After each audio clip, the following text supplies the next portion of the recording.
أيضا أيها الأحباب،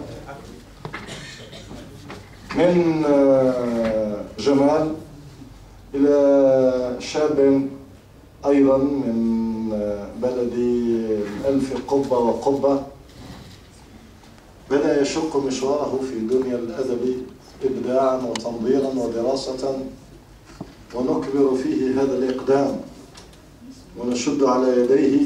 على الأقل عوض الكسالى منا نحن الذين نتموقع بين جيلين، بين جيل بدأ يهرم ويشيخ وجيل مقبل علينا كجلمود أدب حطه القدر من علي.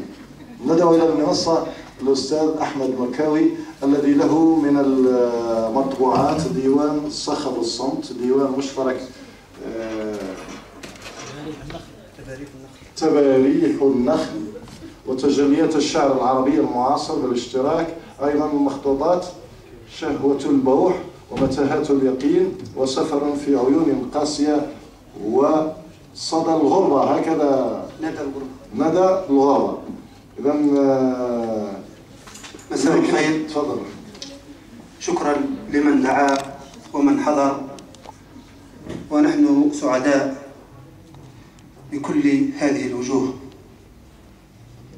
كأني وقد لفني من شذاه الذهول نجمة لم تجد في سماها مكان، لم ترى نورها يرتوي من حنايا الدجى فاحتمت بالكمون.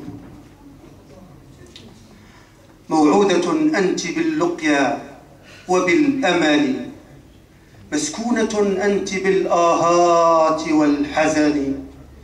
إيقاع لهفتك الحيرى يناوشني فينتشي في ربا أورادها شجني.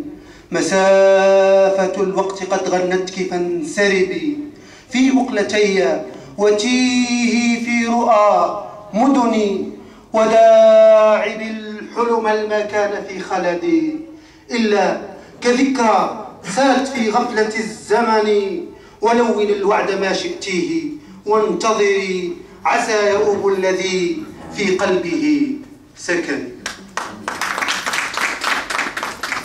كاد يخدعك البريق، كاد يخدعك البريق. الصبح أوغل في متاهات الشجر، والغافيات الحالمات من الأماني حين مدت فسحة في الليل باغتها النحيب.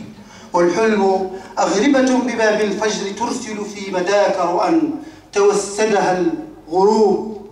فارأف بنفسك واستكن، اليوم يشرق في معانيك الأفول.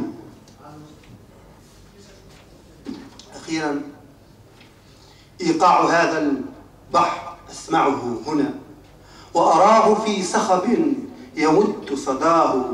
فأدوزن الأشواق أنسج لحنها، لغة تميد على نسيم جواه.